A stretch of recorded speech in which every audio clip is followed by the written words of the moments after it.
20 episode की शुरुआत में हम देखते हैं कि और उसके बाद कुइना इवान के पास जाती है और उससे बताती है कि मिस्टर ही ने हमें डिनर पर इनवाइट किया है। तो आगे से इवान भी डिनर पर जाने के लिए मान जाती है। तो कुइना बोलती है कि ठीक है, मैं एक रेस्टोरेंट बुक करती हूँ और मैं उसका एड्रेस तुम्हें भेज दूंगा। और दूसरी तरह डोली अपनी फादर से मिलने के लिए जाती है और उन्हें ऐसी हालत पर भी बताने लगती है कि अब कंपनी का हालत बिल्कुल ठीक है, मैंने सारी चीज़ मैनेज कर लिया। लेकिन आगे से उसकी फादर उससे माफ़ी मांगती है और उसे बताती है कि मैंने तुम्हें इसीलिए अडॉप्ट किया था क्योंकि मेरी बेटी की डेट ऑफ बर्थ और तुम्हारी डेट ऑफ बर्थ सेम है। और उसे बताती है कि मुझे पता है कि तुम्हें मेरी फैमिली बिल्कुल भी अच्छा नहीं लगता, अगर तुम चाहते हो तो मैं मेरी फैमिली से तुम्हारी नाम निकाल सकती हूँ। और आगे से डोली ये बात मान लेती है। और दूसरी तरह इवान जियांग को अपनी कैबिन पर बुलाती है तो जियान आगे से इवान से माफ़ी मांगने लगती है और उसे ऐसा लग रही होती है कि उसकी मजाक उड़ाने की वजह से इवान उसके ऊपर गुस्सा होगा। लेकिन आगे से तो इवान उसके ऊपर बिल्कुल भी गुस्सा नहीं होता। तो जियांग बोलती है कि क्यों ना आज पहली बर्फ गिर रही है तो घर पर हॉटपॉट बनाया जाए। तो आगे से इवान बताती है कि मेरा कुछ काम है इसलिए आने में मुझे देर हो जाएगा, तो तुम मेरी इंतज़ार करना। और उसके बाद जियांग घर चली जाती है और वो हॉटपॉट बनाने की पूरी तैयारी करने लगती है। और दूसरी तरह इवान कुइने के साथ डिनर पर जाती है। तो आगे से इवान पूछती है कि मिस्टर ये कहाँ पर गए, क्या वो अभी तक आए नहीं। तो आगे से कुइना बताती है कि यहाँ पर मिस्टर ही ने नहीं, मैंने तुम्हें बुलाया है क्योंकि मैं तुमसे कुछ बात करना चाहती हूँ। तो अभी इवान के ऊपर पानी गिर जाती है तो साफ होने के लिए बाथरूम में चली जाती है। और दूसरी तरह जियांग घर पर इवान का इंतजार कर रही होती है, लेकिन काफ़ी टाइम तक इवान घर पर नहीं आता। तो जियांग उसे कॉल करती है और उसे बताती है कि घर पर विनेगर ख़त्म हो गया है, इसलिए तुम जब घर आना तो विनेगर भी लेकर आना। लेकिन उसका कॉल कुइना ने उठाया हुआ होती है और वो गुस्से में जियांग को बोलती है कि आज इवान बिजी है तो वो आज घर नहीं आ सकता। जो सुनकर जियांग को तो और भी ज़्यादा जलन होती है और उसके साथ गुस्सा भी होती है। और जैसे ही इवान बाथरूम से आती है तो आगे से कुइना उसे अपनी फीलिंग्स कन्फेस कर देती है। तो आगे से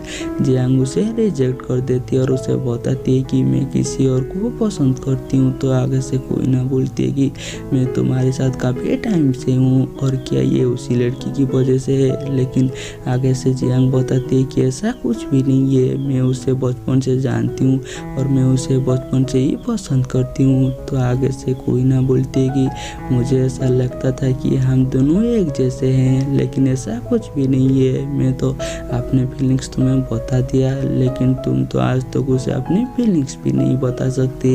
और वो ऐसे ही टूटे हुए हालत में यहाँ से चली जाती है। तो तभी उसे एक क्लाइंट कॉल करती है और उसे जल्दी प्रोजेक्ट सबमिट करने के लिए बोलती है। तो आगे से कुइना उसके साथ लड़ने लगती है क्योंकि क्लाइंट ने उन्हें 1 हफ्ते का टाइम दिया था और टाइम पूरा होने से पहले उसे प्रोजेक्ट मांग रही है। और कुइना को भी ऐसी हालत में काम करना पड़ रही होती है। और दूसरी तरह डोली जा रही होती है तो तभी उसके पास लिंडा आती है और उसे बताती है कि मैं बचपन से तुम्हारी बहुत ही अच्छे से ध्यान रखती हूँ और ऐसे तो तुम अब से मेरी भाई नहीं हो। और उसे भी अपनी फीलिंग्स कॉन्फेस कर देती है, लेकिन आगे से डोली उसे रिजेक्ट कर देती है। तो लिंडा गुस्से में पूछती है कि क्या मैं तुम्हें पसंद नहीं हूँ। तो आगे से डोली बताती है कि मैं सिर्फ तुम्हें अपनी बहन मानती हूँ और उससे और कुछ भी नहीं, और ऐसे भी मैं और किसी से प्यार करती हूँ। और वो लिंडा को ऐसे ही छोड़कर यहाँ से चली जाती है।